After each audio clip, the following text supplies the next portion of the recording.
पारिस्थितिक तंत्र के प्रकार जलीय पारिस्थितिक तंत्र, जलीय पारिस्थितिक तंत्र और स्थलीय पारिस्थितिक तंत्र। जलीय पारिस्थितिक तंत्र, जलीय पारिस्थितिक तंत्र जिसमें लवणता 5 ppt से कम है। स्वच्छ जल पारिस्थितिक तंत्र, स्वच्छ जल पारिस्थितिक तंत्र के लैंड के अंदर वो जिसमें लवणता 5 ppt से कम है। और स्थलीय पारिस्थितिक तंत्र,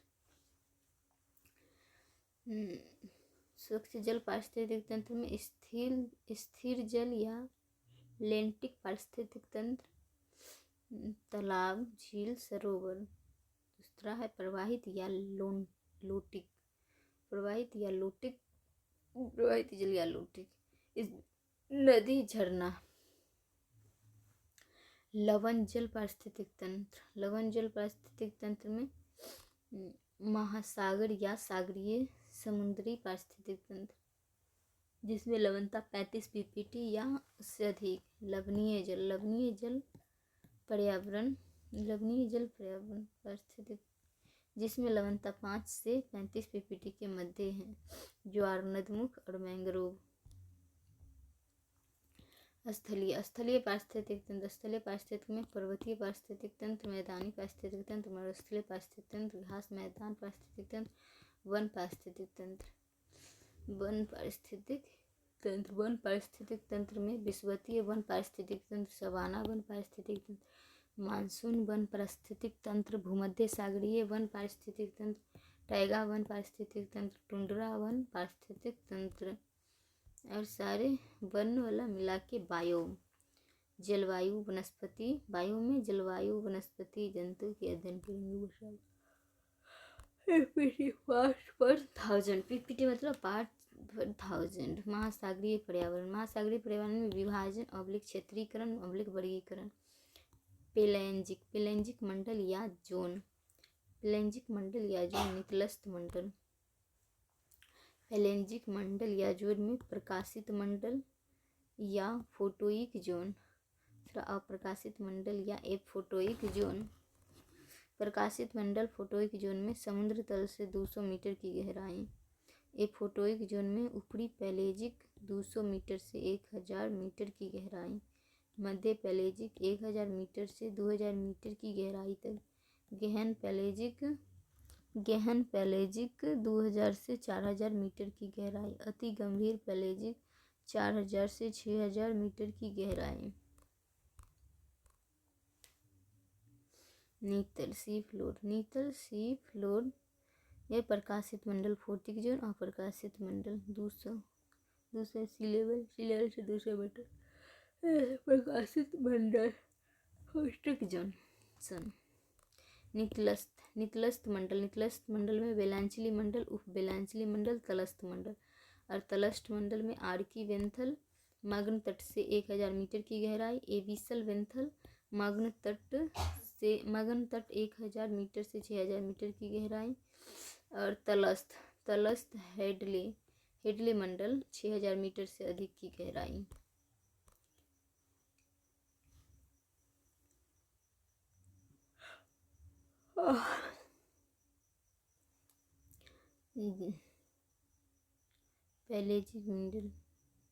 पेलेजिक मंडल में हाई टाइड और लो टाइड के बीच में बेलांचली मंडल। लो टाइड के बीच में बेलांचली मंडल और लो टाइड के नीचे बेलांचली मंडल। फिर आर्की वेंथल, फिर एबिसल वेंथल। हाई टाइड से लो टाइड के बीच बेलांचली मंडल और ऊपर में सी लेवल पर पेलेजिक मंडल और उसके 0 मीटर से 200 मीटर प्रकाशित मंडल, उससे ऊपर मंडल। उसके बाद 200 मीटर से 1000 मीटर पर ऊपरी पेलेजिक, 1000 से 2000 मीटर पर मध्य पेलेजिक और गहन पेलेजिक। 2000 से 4000 मीटर में गहन पेलेजिक और 4000 से 6000 मीटर पर अति गंभीर पेलेजिक और 6000 मीटर से नीचे हेडले जोन। महासागरीय पर्यावरण सागर में जीवन को प्रभावित करने वाले कारक एक में सौर प्रकाश की पहुंच, दूसरा धूलित ऑक्सीजन की उपलब्धता, तीसरा घुलित CO2 की उपलब्धता, चौथा पवन की दिशा, पाँचवें महासागरीय जलधाराएं, छठा सागरीय तरंग और उसकी दिशा, सातवें सागरीय वनस्पति एवं उसका वितरण, आठवें सागरीय जल का तापमान और लवणता, नौवें जलीय जीवों के ताप परिवर्तन सहन करने की क्षमता, 10वें जल का अपारदर्शी होना या गंधला या अवसादी होना, 11वें शीत जल उद्वेलन। उपरोक्त कारकों के प्रभाव से और समुद्री जीवों के आवास के आधार पर उन्हें 3 वर्गों में रखा गया है। एक में पलवक, दूसरा तरणक, तीसरा बेंथोस।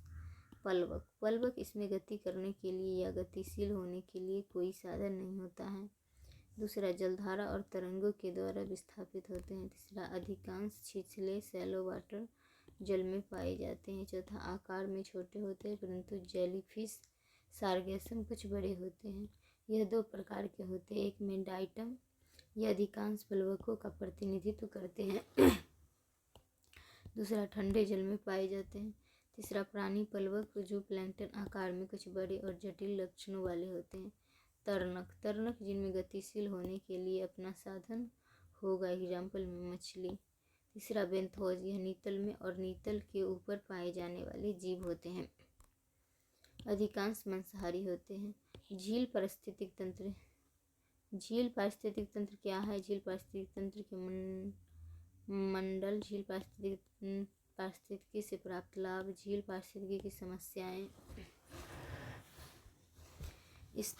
झील पारिस्थितिक क्या है? स्थिर लेंटिक भूमि, स्वच्छ लवण निर्माण या समाप्ति की कारण।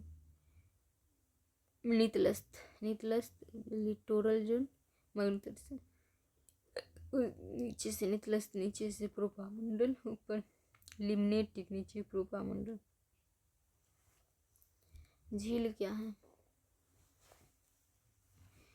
झील क्या है? एक में स्थलीय पर्यावरण में अवस्थित स्थिर जल के स्रोत होते हैं। दूसरा, झील जल की गुणवत्ता के आधार पर ही 2 प्रकारों में रखा जा सकता है। एक में स्वच्छ जल झील, दूसरा लवण जल झील, साल्ट वाटर लेक। झील अस्थायी जल के स्रोत भी होते हैं क्योंकि ये बनते एवं समाप्त होते रहते हैं। यदि झील के बेसिन क्षेत्र में विवर्तनिक उत्थान हो जाए या उसमें अवसादी कारण हो जाए तो झीलों का अस्तित्व भी समाप्त हो सकता है। विश्व में कई ऐसे झील हैं जो धीरे धीरे संकुचित होते जा रहे हैं, जैसे मध्य एशिया का अरल सागर, बोलिविया पठार पर अवस्थित टिटिकाका झील इत्यादि। दूसरा, उष्णकटिबंधों में अवस्थित झीलों में वर्ष भर सतह का तापमान उच्च/अधिक रहता है, जबकि समशीतोष्ण कटिबंधों में अवस्थित झीलों में ताप परिवर्तन कम होता है, जबकि शीतोष्ण कटिबंध के झील शीत ऋतु में जम जाते हैं। झील जल के मंडल और उसकी विशेषता में लिटोरल जोन में प्रकाशित क्षेत्र वनस्पति पाए जाते हैं। प्रकाश संश्लेषी जीव का क्षेत्र, O2 और CO2 की उपस्थिति का क्षेत्र। लिम्नेटिक में प्रकाशित मंडल, प्रकाशित एवं गर्म जल, प्रकाश संश्लेषी जीव। लिम्नेटिक में O2 और CO2 की उपस्थिति, जीवन की उपस्थिति। प्रोपामंडल अंधकार क्षेत्र, O2 और CO2 की कमी, प्रकाश संश्लेषण की कमी, जीवन की विविधता कम। नीतलस्थ बेंथोस होता है। मांसाहारी, चर और अचर, O2 की ज़्यादा जरूरत, जैव विविधता न्यून। झील के लाभ विभिन्न मानवीय कार्यों के लिए जल संसाधन की प्राप्ति, घरेलू, औद्योगिक, नगरीय, सिंचाई, परिवहन, मनोरंजन कार्यों। दूसरा, ईंधन और चारा की प्राप्ति, शंख, मीन की प्राप्ति, प्राकृतिक सौंदर्यता, प्राकृतिक पर्यटन के क्षेत्र, बाढ़ और सूखे के प्रभाव को कम करते हैं, मृदा आर्द्रता बनाए रखने में सहायक, भूमिगत जल स्तर को बनाए रखना, नैतिक उत्थान, शोध केंद्र के रूप में मत्स्य की प्राप्ति। झील पारिस्थितिकी की समस्या, घरेलू अपशिष्टों का निस्तारण, औद्योगिक बहिस्राव का आना, नगरीय सीवेज का आना, झील बेसिन के तरफ मानवीय बस्तियों का विस्तार, अति मत्स्यन, ईंधन और चारा अधिक एकत्रित किया जाना, अपशिष्टों का डंपिंग, सिंचाई या अन्य मानवीय कार्यों में जल का अधिक दोहन, अवसादीकरण सेडिमेंटेशन। 10 में सुपोषण। सुपोषण ये हमेशा स्थिर जल में होता है। सुपोषण ये हमेशा स्थिर जल में होता है। नाइट्रोजन एंड फास्फोरस और पोषक तत्वों के आने से स्थिर जल में होता है। शैवाल प्रस्फुटन एल्गी ब्लूम। कुछ नाइट्रोजन एंड फास्फोरस और पोषक तत्वों के आने से कुछ जलीय जीव पादप का तेजी से वृद्धि करते हैं, जैसे जलकुंभी, शैवाल, जल कुमुदनी। शैवाल प्रस्फुटन एल्गी ब्लूम, वाटर ब्लूम। जल की पारदर्शिता एवं O2 में कमी, जलीय जीवों की मृत्यु, जलीय जैविक अपघटन, O2 की अधिक उपयोग, बीओडी की मांग में वृद्धि होती है, बायोलॉजिकल ऑक्सीजन डिमांड। फिर अनॉक्सीशोषण, एनॉक्सीशोषण एनॉर्बिक अमोनिया एवं मीथेन का उत्पादन, जलाशय का विनाश। सुपोषण के कारण और प्रकार। सुपोषण 2 कारणों से संभव है। एक में प्राकृतिक कारण, जलाशय के आसपास या जलाशय के जीवों के मृत्यु से जैविक पदार्थों का जलाशय में आना। दूसरा, प्राकृतिक कारणों से सुपोषण धीरे धीरे या मंद गति से होता है। दूसरा, मानवीय कारण, एंथ्रोपोजेनिक, मानव जनित कारणों से होने वाले सुपोषण को समृद्ध सुपोषण कहते हैं, जिसके कारणों को 2 वर्गों में रखा जा सकता है। इनमें बिंदु स्रोत प्रदूषक, ऐसे जलीय प्रदूषक जिनका जलाशय में आने के स्रोत निर्धारित किए जा सकते हैं, उसे बिंदु स्रोत प्रदूषक कहते हैं, जैसे घरेलू प्रदूषक, औद्योगिक प्रदूषक, नगरीय प्रदूषक। इनमें अबिंदु स्रोत प्रदूषक, ऐसे प्रदूषक जिनका जलाशय में आने के स्रोत निर्धारित नहीं किए जा सकते, उसे अबिंदु स्रोत प्रदूषक कहते हैं, जैसे कृषि प्रदूषक, वर्षा जल के साथ बाहित होकर आया प्रदूषक। दूसरा, सुपोषण का प्रभाव। एक में जल की पारदर्शिता, गुणवत्ता, जल की पारदर्शिता एवं गुणवत्ता में कमी। दूसरा, जलीय जैव विविधता की हानि। तीसरा, मानवीय उपयोग के लिए जल संसाधन की कमी। चौथा, पर्यटन को नुकसान। 5 में बेरोजगारी और आर्थिक नुकसान। छठा, झील जल से मिलने वाली सांस्कृतिक सेवाओं की हानि। सुपोषण का निदान अवलिक समाधान। एक में आसपास के लोगों को झील जल या झील के सामाजिक, आर्थिक और सांस्कृतिक महत्व के बारे में बताना। दूसरा, बिंदु स्रोत प्रदूषण पर नियंत्रण स्थापित करना। तीसरा, शैवाल फिल्ट्रेशन की प्रक्रिया। चौथा, अल्ट्रासोनिक रेडिएशन के द्वारा जल का शुद्धिकरण। 5 में जलाशय या झील के शैवाल को पंप के द्वारा भूमिगत करना। लैगून क्या है? लैगून का निर्माण। लैगून का महत्व या विशेषता या लाभ। लैगून पारिस्थितिकी की चुनौती। लैगून ज्वारनदमुख या एस्चुरी में अंतर। लैगून क्या है? लैगून एक ऐसा जलीय पारिस्थितिकी है जो सागर तट के किनारे अवसादों के निक्षेपण, रेतीले जमावों, बालूकारोधी जमावों और नदियों के द्वारा अवसादीकरण से निर्मित होते हैं। दूसरा, ये एक या एक से अधिक चैनलों के द्वारा सागर से जुड़े भी हो सकते हैं और नहीं भी हो सकते हैं। तीसरा, लैगून पारिस्थितिकी को अवस्थिति के आधार पर 2 प्रकारों में रखा जा सकता है, जैसे एक में तटीय अवस्थिति वाले लैगून, दूसरा एटॉल द्वीप लैगून। लैगून का निर्माण। एक में सागरीय तरंगों के निक्षेपण कार्य से, दूसरा समुद्री तरंगों के द्वारा अपने साथ लाए गए अवसादों से तटीय क्षेत्रों में बालूकारोधी के जमाव से लैगून का निर्माण होता है। तीसरा, समुद्र तल में गिरावट से। चौथा, विवर्तनिक प्रक्रियाओं से। 5 में यदि महाद्वीपीय मग्न तट का धंसाव होता है डाउनवर्ड, तो लैगून का निर्माण होता है। लैंड लैगून बालूकारोधी, समुद्र सागर बालूकारोधी। लैगून पारिस्थितिकी की विशेषता अवलिक लाभ अवलिक महत्व। यह लवण जल पारिस्थितिक तंत्र होता है और ईंधन और चारा की प्राप्ति होती है। मत्स्यन की सुविधाएं। प्राकृतिक पर्यटन के क्षेत्र होते हैं। प्राकृतिक सुंदरता के क्षेत्र होते हैं। लैगून पारिस्थितिकी तटीय क्षेत्रों को चक्रवात, सुनामी, ऊंची ज्वारी लहरियों इत्यादि से सुरक्षा प्रदान करते हैं। प्राकृतिक चुनौती में उष्णकटिबंधीय चक्रवात, दूसरा सागर तल में वृद्धि। मानवीय चुनौती, एक में अतिमत्स्यन, दूसरा ईंधन और चारा का अधिक एकत्रण, तीसरा औद्योगिक नगरीय प्रदूषकों का आना, चौथा अपशिष्टों का डंपिंग। तटीय क्षेत्रों में सामाजिक आर्थिक विकास की परियोजनाओं जैसे सड़क, रेल, बंदरगाह, हवाई अड्डे इत्यादि के निर्माण। ज्वारनदमुख एस्चुरी क्या है? ज्वारनदमुख पारिस्थितिकी की विशेषता। ज्वारनद पारिस्थितिकी के लाभ। ज्वारनद पारिस्थितिकी की चुनौती। ज्वारनदमुख क्या है? एक में ज्वारनदमुख एक ऐसी पारिस्थितिकी है जो नदियों के मुहाने के पास प्राप्त होता है। यहाँ नदी के स्वच्छ जल और सागर के लवण जल का मिश्रण पाया जाता है। तीसरा, तकनीकी रूप में जब कोई नदी वितरिकाओं में बटे बिना सीधे मार्ग से सिंगल चैनल से सीधे मार्ग से सागर में प्रवेश करती है तो उस नदी के मुहाने क्षेत्र को ज्वारनदमुख कहते हैं। चौथा, पर्यावरण अध्ययन में डेल्टा को ज्वारनदमुख का उपभाग माना जाता है।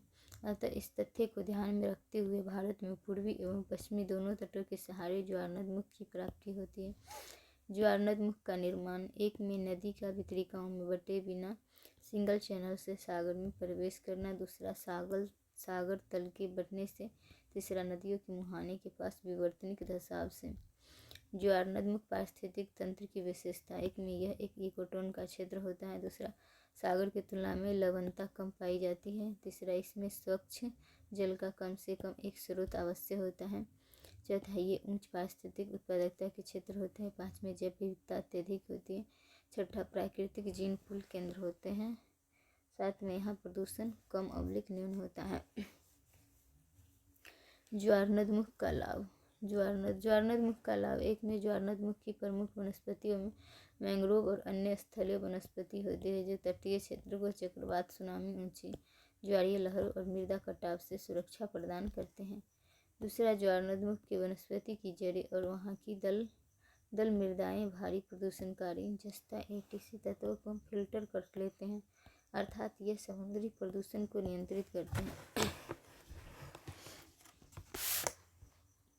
तीसरा, मत्स्यन की सुविधा। चौथा, ईंधन और चारा की प्राप्ति। पाँचवें, प्राकृतिक पर्यटन। छठा, प्राकृतिक सुंदरता के क्षेत्र। ज्वारनदमुख एवं लैगून में अंतर। एक में लैगून समुद्र के किनारे पाए जाते हैं। लैगून का निर्माण। ज्वारनदमुख में इकोटोन का क्षेत्र, लवणता कम, स्वच्छ जल, ज्वारीय प्रभाव ज़्यादा, जैव विविधता अधिक, वितरिकाओं सीधे। मैंग्रोव क्या है? मैंग्रोव पारिस्थितिकी की विशेषता। मैंग्रोव पारिस्थितिकी के लाभ। मैंग्रोव पारिस्थितिकी की चुनौती। मैंग्रोव संरक्षण के प्रयास राष्ट्रीय और अंतर्राष्ट्रीय स्तर पर। मैंग्रोव पारिस्थितिकी क्या होता है? यह एक वनस्पति है जो मुख्य रूप से उष्ण एवं उपोष्ण कटिबंधों में समुद्र तट के सहारे, लैगून, ज्वारनदमुख एवं डेल्टा के सहारे प्राप्त होता है। दूसरा, इसे अनूप या बेलांचली वन भी कहते हैं क्योंकि यह सागर के बेलांचली मंडल में विकसित होता है। तीसरा, भारतीय संदर्भ में यह वन पूर्वी एवं पश्चिमी तट के डेल्टा, लैगून, ज्वारनदमुख इत्यादि के सहारे प्राप्त होते हैं। चौथा, मैंग्रोव स्वच्छ जल और खारे जल दोनों में विकसित होते हैं परंतु मुख्य रूप से ये लवण जल पारिस्थितिकी होते हैं। मैंग्रोव की विशेषता। एक में यह एक इकोटोन पारिस्थितिकी है। दूसरा, उच्च पारिस्थितिकी उत्पादकता के क्षेत्र होते हैं। तीसरा, उच्च जैव विविधता वाले क्षेत्र हैं। चौथा, प्रजाति विविधता अधिक होती है। पाँचवें, मैंग्रोव वनस्पति की पत्तियों में लेबोनॉइड पैदा होता है जो सूर्य के पराबैंगनी विकिरण के प्रभाव को कम करता है। छठा, ये कार्बन सिंक अवशोषण के बड़े क्षेत्र होते हैं। सातवें, ग्रीन हाउस इफेक्ट प्रभाव को कम करते हैं। आठवें, मैंग्रोव की पत्तियों की दो विशेषताएं। पत्तियों के आकार का छोटा होना। दूसरा, पत्तियों का मखमली होना। यह बाष्पोत्सर्जन कम करते हैं। नौवें, मैंग्रोव जराजीवता के गुणों को प्रदर्शित करते हैं अर्थात बीज में नए पादप का अंकुरण वृक्ष में ही हो जाता है। 10वें, कुछ मैंग्रोव में ऑक्सीजन की प्राप्ति के लिए विशेष जड़ें पाई जाती है जिसे न्यूमेटोफोर कहते हैं। मैंग्रोव वृक्ष की जड़ें अर्धवायवीय होते हैं, आधा पानी में और आधा बाहर में। इनकी अर्धवायवीय लंबी और संगठन जड़ें तटीय क्षेत्रों को चक्रवात, सुनामी, ऊंची ज्वारीय लहर या तटीय अपरदन से सुरक्षा प्रदान करते हैं। 13वें, मैंग्रोव की जड़ें भारी प्रदूषणकारी तत्वों को समुद्र में जाने से भी रोकते हैं अर्थात सागरीय प्रदूषण नियमन में सहायक है। मैंग्रोव के पारिस्थितिकीय लाभ अवलिक सेवाएं। एक में जैव विविधता को संरक्षण और समर्थन देते हैं जैसे भारतीय मैंग्रोव में वनस्पति के तहत अवलिक वृक्ष के तहत सुंदरी, हुमीज, क्योर और एंगोर के वृक्ष प्राप्त होते हैं जबकि प्राणी समुदाय के तहत रॉयल बंगाल टाइगर, घड़ियाल, मगरमच्छ, कछुआ, फिशिंग कैट और विभिन्न प्रजाति की मछलियाँ प्राप्त होती हैं। दूसरा, भूजैव रसायन चक्र का क्रियान्वयन। तीसरा, जल का शुद्धिकरण। चौथा, मौसम और जलवायु का परिमार्जन। पाँचवें, कार्बन सिंक के रूप में कार्य कर ग्रीन हाउस के प्रभाव को कम करना। दूसरा, आर्थिक लाभ। एक में ईंधन और चारा की प्राप्ति। दूसरा, मत्स्यन की सुविधा। तरह कई उद्योगों के लिए कच्चे माल की प्राप्ति, जैसे कागज उद्योग, माचिस उद्योग, प्लाई उद्योग, नौका निर्माण उद्योग, रेलवे के स्लीपर निर्माण इत्यादि। तीसरा, औषधीय महत्व या लाभ। एक में मैंग्रोव वृक्ष और उसके पत्तियों से प्राप्त रसायन कई बीमारियों के उपचार के लिए औषधि निर्माण में प्रयोग में लाए जाते हैं, जैसे कैंसर, चर्म रोग, सर्पदंश, पेचिश इत्यादि। चौथा, सुरक्षात्मक लाभ। एक में चक्रवात से, दूसरा सुनामी से, तीसरा ऊंची ज्वारीय लहर से, चौथा तटीय अपरदन से। चुनौतियाँ। एक में प्राकृतिक चुनौती, दूसरा उष्णकटिबंधीय चक्रवातों से, दूसरा सुनामी से, तीसरा मानव जनित चुनौती में तटीय क्षेत्रों में झींगा उत्पादन से, दूसरा तटीय क्षेत्रों में नमक निर्माण के लिए नमक निर्माण संरचना से, तीसरा तटीय क्षेत्रों में आधारभूत संरचना जैसे सड़क, रेल, बंदरगाह एवं हवाई पट्टियों के निर्माण एवं विस्तार से, चौथा तटीय क्षेत्रों में धारा चैनलाइजेशन से, पाँचवें तटीय खनन से अधिक और जनसंख्या नगरीय बस्तियों का तटीय क्षेत्र की ओर विस्तार से, सातवें अधिक मात्रा में ईंधन और चारा एकत्रित करने से। मैंग्रोव संरक्षण के प्रयास। अंतर्राष्ट्रीय प्रयास, राष्ट्रीय प्रयास। अंतर्राष्ट्रीय प्रयास में रामसर अभिसमय के प्रावधान, अंतर्राष्ट्रीय मैंग्रोव समिति के प्रावधान, मैंग्रोव एक्शन प्रोजेक्ट। चौथा, भविष्य के लिए मैंग्रोव कार्यक्रम। पाँचवें, यूनेस्को के द्वारा किए गए पहल। International society for mangrove. राष्ट्रीय प्रयास, इकोसिस्टम के प्रयास। The blue carbon. सातवें, ब्लू कार्बन इनिशिएटिव। आठवें, अंतर्राष्ट्रीय मैंग्रोव दिवस। नौवें, जलवायु के लिए मैंग्रोव की गठबंधन। राष्ट्रीय प्रयास में एक में भविष्य के लिए मैंग्रोव कार्यक्रम, दूसरा समुद्री क्षेत्र सुरक्षित नेटवर्क, तीसरा MS स्वामीनाथन शोध संस्थान, चौथा भारतीय मैंग्रोव समिति, पाँचवें मिष्टी योजना। आर्द्रभूमि, वेटलैंड। आर्द्रभूमि क्या है? आर्द्रभूमि के प्रकार, आर्द्रभूमि की विशेषता, आर्द्रभूमि से प्राप्त लाभ, आर्द्रभूमि के समक्ष चुनौती, आर्द्रभूमि संरक्षण के प्रयास, अंतर्राष्ट्रीय प्रयास, राष्ट्रीय प्रयास, अन्य। आर्द्रभूमि वेटलैंड क्या है? नदी, बांध, नहर, जलाशय, NP, मैंग्रोव, नदी, नहर, झील, तालाब, सरोवर, दलदली भूमि, अनूप, लैगून, एस्चुरी, प्रवाल, पीठ भूमि, बाढ़ का मैदान, ये सब आर्द्रभूमि। Ramsar site wetland. वेटलैंड क्या है? आर्द्रभूमि को रामसर स्थल भी कहते हैं, क्योंकि आर्द्रभूमि के संरक्षण और प्रबंधन, उसके धारणीय अवलिक बुद्धिमत्तापूर्ण विवेकपूर्ण उपयोग को बढ़ावा देने के लिए 2 फरवरी 1971 को ईरान के रामसर शहर में एक अंतर्राष्ट्रीय अभिसमय को अपनाया गया, जिसमें रामसर स्थल कहलाने के लिए निम्न मानक निर्धारण किए गए हैं। वह तटीय संक्रमण और स्थल अवस्थित जलीय पारिस्थितिकी का क्षेत्र हो सकता है। यदि वह स्थलीय पारिस्थितिक तंत्र है तो वर्ष के कम से कम 8 महीने जल की उपलब्धता होनी चाहिए, और यदि संक्रमण पारिस्थितिक तंत्र है तो निम्न ज्वार के समय भी जल की गहराई 6 मीटर से अधिक नहीं होना चाहिए। तीसरा, प्रवासी पक्षियों। तीसरा प्रवासी पक्षियों के आश्रय स्थल हो। चौथा, संकटग्रस्त प्रजातियों के शरण स्थली होनी चाहिए। पाँचवें, बड़ी संख्या में जल पक्षियों की संख्या का समर्थन करते हों। छठा, प्रजाति विविधता का क्षेत्र होना चाहिए। सातवें, उच्च जैव विविधता का क्षेत्र होना चाहिए। नौवें, अद्वितीय और दुर्लभ प्रकार का पारिस्थितिकी होना चाहिए। 10वें, उपरोक्त आधार पर कोई नदी, नहर, झील, तालाब, सरोवर, दलदल भूमि, अनूप क्षेत्र, NP, मैंग्रोव, लैगून, ज्वारनदमुख, प्रवाल, पीठभूमि, बाढ़ का मैदान तथा बांध, अवलिक, जलाशय इत्यादि आर्द्रभूमि में शामिल हो सकते हैं। आर्द्रभूमि के प्रकार। प्राकृतिक आर्द्रभूमि, मानवीय आर्द्रभूमि। प्राकृतिक आर्द्रभूमि में स्थल स्थित आर्द्रभूमि, नदी और संक्रमण तटीय आर्द्रभूमि, मैंग्रोव, लैगून, एस्चुरी। मानवीय आर्द्रभूमि में स्थल स्थित आर्द्रभूमि, नहर, जलाशय, बांध की एक बार, और संक्रमण तटीय आर्द्रभूमि में झींगा उत्पादन, नमक उत्पादन। स्थल स्थित आर्द्रभूमि में नदी, झील, सरोवर, बाढ़ मैदान, पीठभूमि। आर्द्रभूमि की विशेषता, अवलिक महत्व। आर्द्रभूमि को प्रकृति का किडनी भी कहते हैं, क्योंकि ये अशुद्धियों, विषाक्त पदार्थों को फिल्टर करते हैं और पदार्थों का पुनर्चक्रण करते हैं। दूसरा, आर्द्रभूमि की वनस्पति की जड़ें और उसकी दलदल मृदाएं भारी प्रदूषणकारी तत्व को जल में जाने से रोकते हैं और इस प्रकार ये प्रदूषण नियंत्रण में सहायक है। तीसरा, जल का शुद्धिकरण करते हैं। चौथा, उच्च पारिस्थितिकी उत्पादकता के क्षेत्र होते हैं, प्रजाति विविधता से युक्त होते हैं, अत्यधिक जैव विविधता वाले क्षेत्र होते हैं। एक इकोटोन पारिस्थितिकी का क्षेत्र भी होता है। पांचवें, कार्बन सिंक के क्षेत्र होते हैं। छठा, हरित गृह प्रभाव को कम करते हैं। सातवें, प्रवासी पक्षियों के आश्रय स्थल होते हैं, जैसे राजस्थान का केवलादेव नेशनल पार्क और गुजरात का नल सरोवर अभ्यारण्य साइबेरियन क्रेन का आश्रय स्थल है। सातवें, संकटग्रस्त प्राणियों के आश्रय स्थल होते हैं। नौवें, बाढ़ और सूखे से सुरक्षा प्रदान करते हैं। 10वें, भूमिगत जलस्तर बढ़ाने में सहायक है। 11वें, तटीय आर्द्रभूमि जैसे मैंग्रोव, ज्वार, नदमुख, लैगून इत्यादि की वनस्पति प्राकृतिक आपदाओं जैसे सुनामी, चक्रवात। 12वें, ऊंची ज्वारीय लहरों इत्यादि से सुरक्षा प्रदान करते हैं। 13वें, ये प्राकृतिक पर्यटन को बढ़ावा देकर रोजगार का भी सृजन करते हैं तथा रोजगार एवं अपने जैविक संसाधनों से अर्थव्यवस्था के विकास को बढ़ावा देते हैं। आर्द्रभूमि पारिस्थितिक तंत्र की सेवाएं एवं लाभ। प्रावधान सेवाएं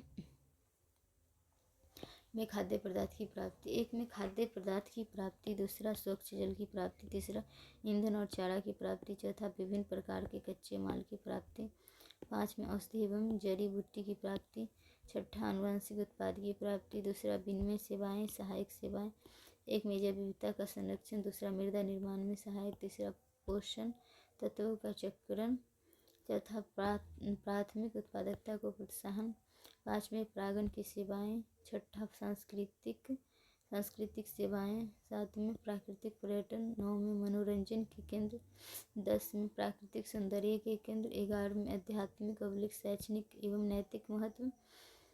आर्द्रभूमियों के समक्ष चुनौतियाँ। आर्द्रभूमियों के समक्ष चुनौतियाँ, एक में मानवीय चुनौतियाँ, एक में आर्द्रभूमि के क्षेत्र से विभिन्न मानवीय कार्यों के लिए जल का अधिक दोहन, दूसरा अति मत्स्यन, तीसरा ईंधन और चारा का अधिक दोहन, चौथा आर्द्रभूमि क्षेत्र में गादीकरण सेडिमेंटेशन और 5वें अपशिष्ट पदार्थों का डंपिंग, छठा अधिक रसायन एवं गर्म जल के आने से, 7वें नगरीय सीवेज या अपशिष्ट और 8वें आर्द्रभूमि के क्षेत्र के आसपास कृषि में प्रयुक्त रासायनिक उर्वरक और कीटनाशी के आने से सुपोषण, 9वें औद्योगिक नगरीय बस्तियों के विस्तार से, 10वें सामाजिक आर्थिक विकास की परियोजनाओं से और 10वें जलवायु परिवर्तन या भूमंडलीय तापन और समुद्र तल में वृद्धि से। तीसरा प्राकृतिक चुनौती, एक में तटीय आर्द्रभूमि को सुनामी चक्रवात से चुनौती, दूसरा आर्द्रभूमि के संरक्षण के प्रयास, एक में अंतर्राष्ट्रीय प्रयास, दूसरा राष्ट्रीय प्रयास, अंतर्राष्ट्रीय प्रयास, एक में रामसर अभिसमय 2 फरवरी 1971, दूसरा Montreux record, Montreux record 1975, 1982 wetland international CMS।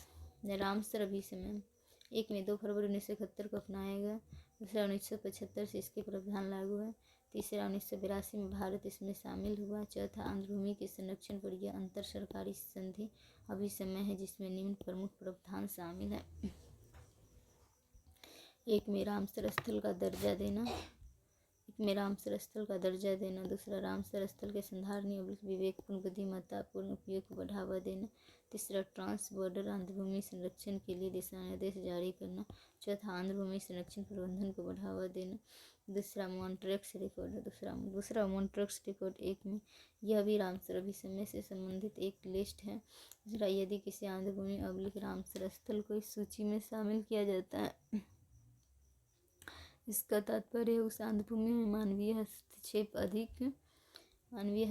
अधिक होने के कारण पर्यावरणीय प्रदूषण और न्यूनीकरण इतना हो गया है कि वह वहाँ के जीवों के लिए वर्तमान और भविष्य दोनों ही में संकट है या हो सकता है। भारत के 2 आर्द्रभूमि रामसर स्थल इस सूची में शामिल है, एक में राजस्थान का केवलादेव नेशनल पार्क, दूसरा मणिपुर का लोकटक झील, नोट उड़ीसा का चिल्का झील भी इसमें शामिल था परंतु अब यह इस सूची से बाहर है। तीसरा वेटलैंड इंटरनेशनल, एक में यह एक गैर सरकार अंतर्राष्ट्रीय संस्था है, दूसरा यह आर्द्रभूमि संरक्षण में गैर सरकारी प्रयासों को प्रोत्साहन देता है, इसके लिए ज्ञान तकनीकी सूचना इनोवेशन का साझा करते हैं। CMS इसे कन्वेंशन ऑन माइग्रेटरी स्पीसीज कहते हैं। दूसरा, यह एक अंतर्राष्ट्रीय पर्यावरणीय संधि है जो 1979 में यूनिपी के प्रयासों से जर्मनी के बॉन शहर में अपनाया गया, इसीलिए इसे बॉन कन्वेंशन भी कहते हैं। तीसरा, भारत भी इसका पक्षकार देश है। चौथा, इसका कार्य पक्षकार देशों के सम्मेलन का आयोजन। दूसरा, फ्लाईवे संरक्षण को बढ़ावा। तीसरा, संकटग्रस्त पक्षी प्रजाति का संरक्षण। आंध्रभूमि संरक्षण के राष्ट्रीय प्रयास में राष्ट्रीय आंध्रभूमि संरक्षण कार्यक्रम 1985 से 86, राष्ट्रीय जलीय पारिस्थितिकी संरक्षण योजना 2015, अमृत धरोहर योजना, राष्ट्रीय आंध्रभूमि प्रबंधन नियम 2010, राष्ट्रीय आंध्रभूमि संरक्षण एवं प्रबंधन नियम 2017, राष्ट्रीय आंध्रभूमि संरक्षण कार्यक्रम 1 मई से 1985-86 में आरंभ किया गया। तीसरा, एक केंद्र प्रायोजित योजना के रूप में इसे लागू किया गया था। तीसरा, आगे चलकर इसका नाम आंध्रभूमि संरक्षण और प्रबंधन कार्यक्रम कर दिया गया। चौथा, इस कार्यक्रम के तहत 115 आंध्रभूमि की पहचान की गई जिन्हें संरक्षण की आवश्यकता थी। राष्ट्रीय जलीय पारिस्थितिक संरक्षण योजना 1 में वर्ष 2015 में प्रारंभ। दूसरा, पूर्व की 2 कार्यक्रम, एक में राष्ट्रीय जल संरक्षण योजना और दूसरा राष्ट्रीय आंध्रभूमि संरक्षण कार्यक्रम को एकीकृत कर चलाया जा रहा है। तीसरा, जलीय पारिस्थितिकी के संरक्षण से संबंधित एक केंद्रीय कार्यक्रम है जिसके 3 मुख्य लक्ष्य हैं। एक में जलीय जैव विविधता का संरक्षण, दूसरा जलीय प्रदूषण नियंत्रण, तीसरा मानवीय कार्यों के लिए जल उपयोग की गुणवत्ता को बनाए रखना। तीसरा, अमृत धरोहर योजना। तीसरा अमृत धरोहर योजना 1 में आंध्रभूमि और जैव विविधता संरक्षण के उद्देश्य से पिछले बजट 2023-24 में इसे पारित किया गया जो निम्न लक्ष्य की प्राप्ति पर आधारित है। एक में अगले 3 वर्षों में आंध्रभूमि के धारणीय उपयोग को बढ़ावा देना। दूसरा, आंध्रभूमि संरक्षण में स्थानीय समुदाय की भूमिका बढ़ाना। तीसरा, स्थानीय समुदाय के लिए आजीविका का सृजन करना। चौथा, कार्बन स्टॉक की क्षमता को विस्तार करना। 5 में धारणीय प्राकृतिक पर्यटन को प्रोत्साहन। राष्ट्रीय आंध्रभूमि संरक्षण एवं प्रबंधन नियम 2010 1 में इस अधिनियम के तहत आंध्रभूमि को 6 वर्गों में रखा गया था। दूसरा, केंद्र स्तर पर एक केंद्रीय आंध्रभूमि का प्रावधान था। तीसरा, आंध्रभूमि के क्षेत्र में किस प्रकार की गतिविधियां नहीं की जाएगी उसकी सूची शामिल थे। राष्ट्रीय आंध्रभूमि संरक्षण एवं प्रबंधन नियम 2017 1 में 2010 के अधिनियम के स्थान पर लाया गया। दूसरा, केंद्रीय वन, पर्यावरण और जलवायु परिवर्तन मंत्रालय द्वारा। तीसरा, इस नियम में आंध्रभूमि के बुद्धिमत्तापूर्ण, अवलिक, विवेकपूर्ण या धारणीय उपयोग को बढ़ावा देने के लिए निम्न प्रावधान किए गए हैं। इसमें आंध्रभूमि की परिभाषा दी गई है। दूसरा, राज्य आंध्रभूमि प्रबंधन प्राधिकरण की स्थापना 1 में राज्य के पर्यावरण मंत्री की अध्यक्षता में। दूसरा, शासन के आदेश से इसमें विभिन्न मंत्रालय विभाग को शामिल किया जा सकता है। इस प्राधिकरण के 3 प्रमुख कार्य हैं। एक में आंध्रभूमि प्रबंधन एवं संरक्षण के लिए दिशा निर्देश तय करना। दूसरा, राज्य सरकार को संरक्षण के संदर्भ में आवश्यक सलाह देना। तीसरा, आंध्रभूमि के संसाधनों का बुद्धिमत्तापूर्ण उपयोग सुनिश्चित करना। चौथा, आंध्रभूमि क्षेत्र में निश्चित गतिविधि की सूची जारी करना। वर्तमान उद्योग का विस्तार नहीं और नए उद्योगों की स्थापना नहीं।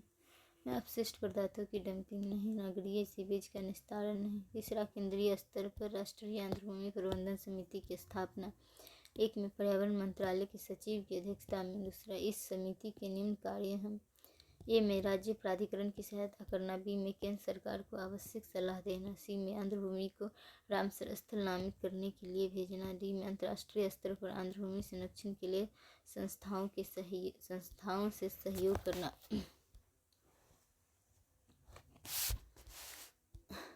चौथा, आंध्रभूमि का डिजिटल रिकॉर्ड रखना। 1 में यह राज्य सरकार की जिम्मेदारी है। दूसरा, इसके लिए 6 मंथ्स का समय निर्धारित किया गया। तीसरा, 10 वर्षों पर इसका नवीनीकरण किया जाएगा। 2017 कानून का सीमाएं अवलिक आलोचना। 1 में इस कानून में आंध्रभूमि का वर्गीकरण नहीं किया गया है जैसा कि 2010 के कानून में किया गया था। दूसरा, इस कानून में कुछ मानव निर्मित संरचनाओं जैसे जल संग्रहण या संचय के क्षेत्र को आंध्रभूमि में शामिल नहीं किया गया है।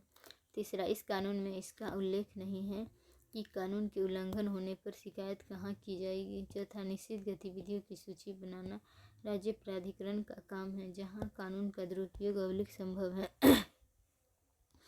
जैव विविधता, जैव विविधता क्या है? जैव विविधता के स्तर का निर्धारण, जैव विविधता का मानचित्रण, जैव विविधता प्रवणता, जैव विविधता प्रवणता एवं उसका वितरण, महत्वपूर्ण जैव विविधता के क्षेत्र, जैव विविधता का महत्व अवलिक लाभ, भारत के जैव विविधता प्रदेश, जैव विविधता के ह्रास अवलिक विनाश के कारण, जैव विविधता संरक्षण के उपागम, जैव विविधता संरक्षण प्रयास, राष्ट्रीय प्रयास, अंतर्राष्ट्रीय प्रयास, अन्य विविध। जैव विविधता क्या है? सर्वप्रथम दोसमैन नामक वैज्ञानिक ने जीवीय विविधता शब्द का प्रयोग किया था। दूसरा, रोजेन नामक वैज्ञानिक ने जैव विविधता शब्द का प्रयोग किया था। तीसरा, ईओ विल्सन नामक वैज्ञानिक ने जैव विविधता संकल्पना शब्द दिया था। चौथा, जैव विविधता दो शब्द जैव एवं विविधता से मिलकर बना है। यहाँ जैव का अर्थ पादप जंतु एवं सूक्ष्म जीवों से है और इस प्रकार जैव विविधता का तात्पर्य एक निश्चित समय में एक निश्चित भौगोलिक क्षेत्र में पाए जाने वाले समस्त पादप जंतु एवं सूक्ष्म जीवियों की प्रजातीय विविधता से है।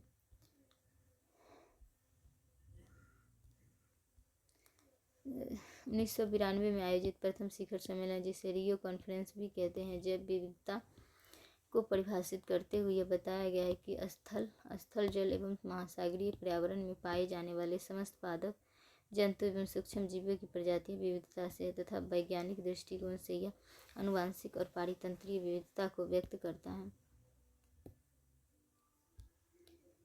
जैव विविधता के स्तर का निर्धारण, एक में जैव विविधता के स्तर का निर्धारण 4 आधारों पर किया जाता है। एक में प्रजाति विविधता, एक निश्चित समय में एक निश्चित भौगोलिक क्षेत्र में पाए जाने वाले पादप जंतु एवं सूक्ष्म जीवियों के प्रजातीय संख्या को प्रजातीय विविधता कहते हैं।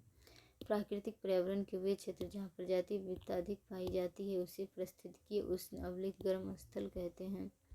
दूसरा, आनुवांशिक विविधता। आनुवांशिक विविधता किसी भी प्रजाति में पाया जाने वाला विविधता का वह गुण अवलिक भाग जो आनुवांशिक गुणों से आता है या उसे आनुवांशिक विविधता कहते हैं। यह विविधता जीन, केंद्रक, जीव द्रव्य, क्रोमोसोम इत्यादि से आता है। जिन क्षेत्रों में आनुवांशिक विविधताएं अधिक होती है वहाँ जैव विविधता भी अधिक होगा। तीसरा, पारितंत्रीय विविधता। यहाँ परितंत्रीय विविधता का अर्थ किसी भी पर्यावरण में आवास संबंधी विविधता से है। यदि किसी एक पर्यावरण के अंतर्गत आवास संबंधी विविधता अधिक है तो वहाँ जैव विविधता अधिक होगी। चौथा, कालिक विविधता, टेम्पोरल डाइवर्सिटी। इससे हमें प्रजातियों के उद्भवन और विलोपन की जानकारी मिलती है। इससे यह भी जानकारी मिलता है कि भूतकाल में किसी पर्यावरण में जैव विविधता का स्तर क्या था और वर्तमान में कैसा और भविष्य में कैसा रहेगा। तीसरा, जैव विविधता का मानचित्रण अवलिक मैपिंग। एक में प्रजाति प्रचुरता, स्पीसीज एबंडेंस। एक में किसी भौगोलिक प्रदेश में प्रजाति प्रचुरता का निर्धारण 3 आधारों पर किया जाता है। दूसरा, इस विधि का विकास पॉल विलियमसन, डिकवर राइट और क्रिस हम्फ्रीज नामक वैज्ञानिक द्वारा किए गए हैं। तीसरा, इस मापन विधि के विकास के लिए वर्ल्ड मैप नामक सॉफ्टवेयर के आधार पर 3 विधियों का विकास किया गया है। में अल्फा विविधता। एक में अल्फा विविधता, इसके द्वारा किसी एक पर्यावरण में कुल प्रजाति की संख्या कितनी है उसकी जानकारी मिलती है। दूसरा, अल्फा विविधता 2 पर्यावरण के मध्य प्रजाति संख्या की तुलना में प्रयोग किए जाते हैं। प्रजाति एकरूपता, स्पीसीज इवनेस। एक में एक निश्चित समय में एक निश्चित भौगोलिक क्षेत्र में कुल प्रजातियों की संख्या कितनी है। दूसरा, एक प्रजाति के अधीन जीवों की जो संख्या है वह कितने समरूप है।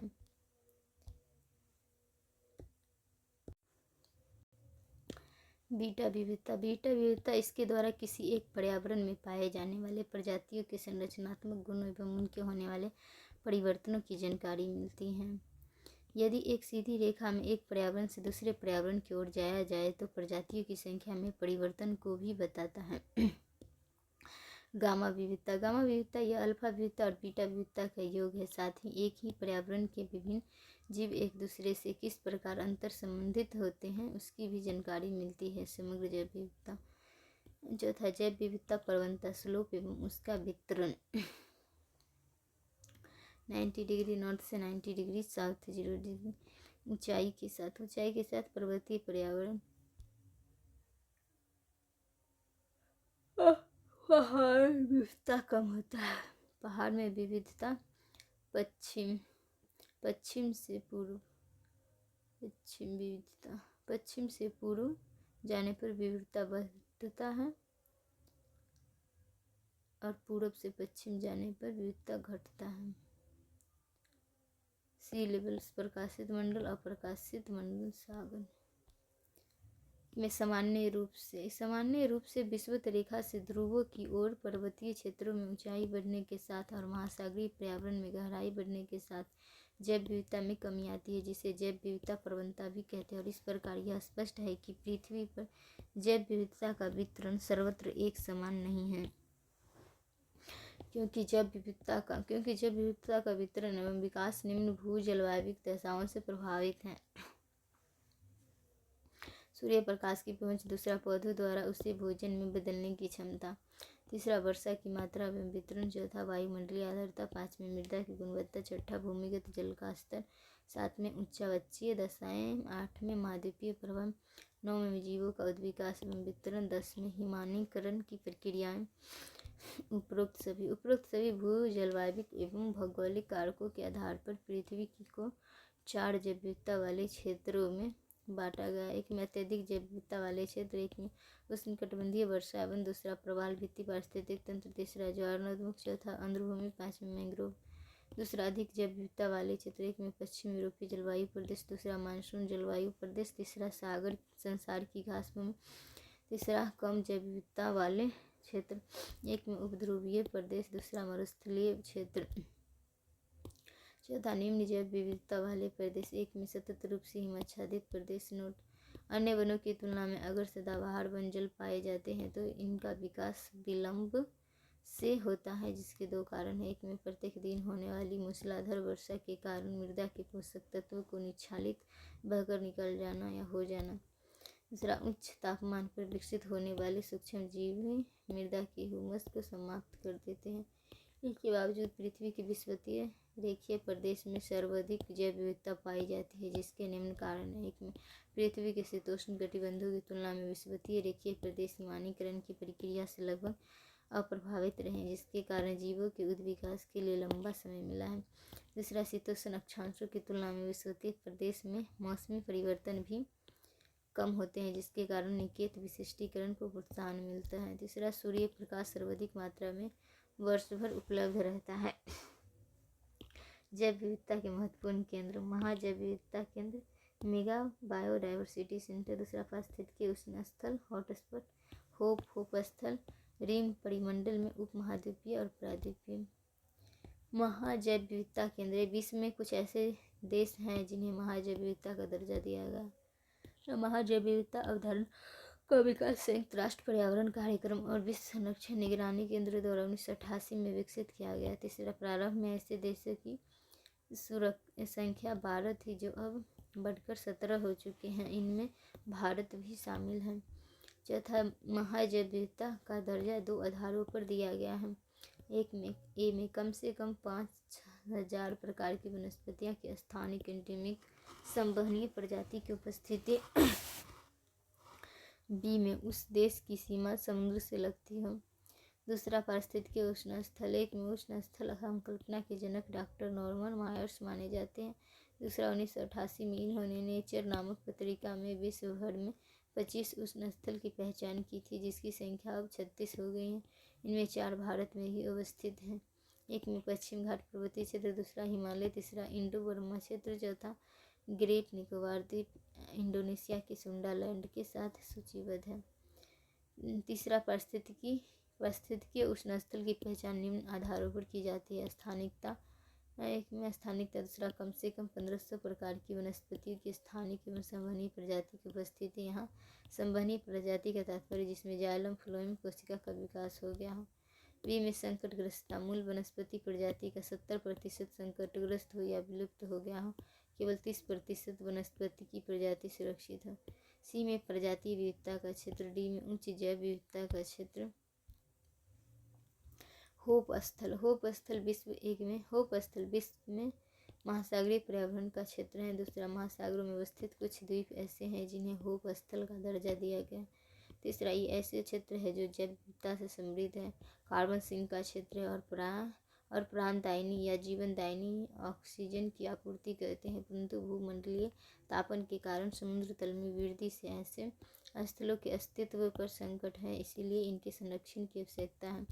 चौथा, ऐसे स्थलों के संरक्षण और क्षेत्र के विस्तार के लिए सिल्विया अर्ल के द्वारा मिशन ब्लू कार्यक्रम चलाया जा रहा है, जिसमें उनकी सहायता फ्रांस की मैरीन एरिया प्रोटेक्टेड एजेंसी कर रही है। 5वें, भारत में 2 उपस्थल, एक में लक्षद्वीप समूह, दूसरा अंडमान निकोबार द्वीप समूह। चौथा, जैव विविधता रिम, एक में इसे जैव विविधता परिमंडल भी कहते हैं, दूसरा यह आकार में प्रायद्वीपीय या महाद्वीपीय आकार का हो सकता है। तीसरा, ऐसे बड़े भौगोलिक क्षेत्रों में जलवायु तत्वों के समरूपता के आधार पर विश्व को 8 जैव विविधता परिमंडलों में बांटा गया है, जिसमें 2 परिमंडल का क्षेत्र भारत में आता है, एक में नैरेटिक रिम, दूसरा पैलियोरेटिक रिम, तीसरा एफ्रोट्रॉपिकल रिम, चौथा ऑस्ट्रेलियंस रिम, 5वें इंडो मलैन रिम, छठा ओशियन रिम महासागर रिम, 7वें अंटार्कटिका रिम, 8वें नियोट्रॉपिकल रिम। भारत में 2 रिम शामिल है, एक में पैलियोरिमेटिक रिम, दूसरा इंडो मलैन रिम। एक में जैव विविधता के लाभ महत्व में पर्यावरणीय एवं पारिस्थितिकीय लाभ में मौसम और जलवायु का परिमार्जन या शुद्धिकरण या नियमन, बी में भू जैव रासायनिक चक्र का क्रियान्वयन, सी में जल और वायु का शुद्धिकरण, डी में प्रदूषण नियंत्रण। दूसरा, सुरक्षात्मक महत्व, एक में जैव संसाधन जैव वनस्पति हमें प्राकृतिक आपदाओं से सुरक्षा पहुंचाते हैं। तीसरा, आर्थिक महत्व, एक में खाद्य पदार्थ की प्राप्ति, दूसरा ईंधन और चारा की प्राप्ति, तीसरा कच्चे माल की प्राप्ति, औषधि और जड़ी बूटी की प्राप्ति। चौथा, वैज्ञानिक महत्व, एक में जैव विविधता से हमें जीवन की उत्पत्ति और विकास प्रक्रिया की जानकारी मिलती है, दूसरा जीवों का परितंत्र क्रियान्वयन में क्या योगदान है उसकी जानकारी मिलती है। 5वें, सांस्कृतिक महत्व या लाभ, एक में प्राकृतिक पर्यटन, दूसरा प्राकृतिक सुंदरता के क्षेत्र, तीसरा पर्यावरणीय शिक्षा, चौथा आध्यात्मिक और नैतिक उत्थान। छठा, राजनीतिक महत्व अवलिक लाभ, एक में किसी भी देश के जैव संसाधन उसका अन्य देशों के साथ संबंधों के निर्माण में सहायक होता है, अर्थात जैव विविधता अंतर्राष्ट्रीय संबंधों के निर्धारण में महत्वपूर्ण है, और इस संबंध में जैव पायरेसी जैव चोरी का व्यापक महत्व है। दूसरा, यदि किसी देश के द्वारा किसी अन्य देश के जैविक संसाधनों का गैर कानूनी तरीके से प्रयोग में लाया जाता है या पेटेंट करा लिया जाता है तो उसे जैव पायरेसी कहते हैं। और इसी प्रकार बायोटेक्नोलॉजी के क्षेत्र में हुई क्रांति ने जैव विविधता के राजनीतिक और वैज्ञानिक महत्व को अधिक बढ़ा दिया है, क्योंकि इस तकनीकी के द्वारा एक ही पदार्थ से कई प्रकार के उत्पाद बनाए जा सकते हैं। भारत के जैव भौगोलिक क्षेत्र, एक में स्थानीय जलवायु तत्वों की विविधता तथा वनस्पति और प्राणी जाति की विविधता के आधार पर भारत को 10 जैव भौगोलिक क्षेत्रों में बांटा गया है, एक में ट्रांस हिमालय, दूसरा हिमालय, तीसरा मरुस्थलीय क्षेत्र, चौथा पश्चिमी घाट पर्वतीय क्षेत्र, 5वें दक्कन प्रायद्वीपीय पठार, छठा अर्ध शुष्क जैव भौगोलिक क्षेत्र, 7वें गंगा मैदान भौगोलिक क्षेत्र, 8वें पूर्वोत्तर जैव भौगोलिक क्षेत्र, 9वें तटीय मैदान भौगोलिक क्षेत्र, 10वें द्वीपीय भौगोलिक क्षेत्र।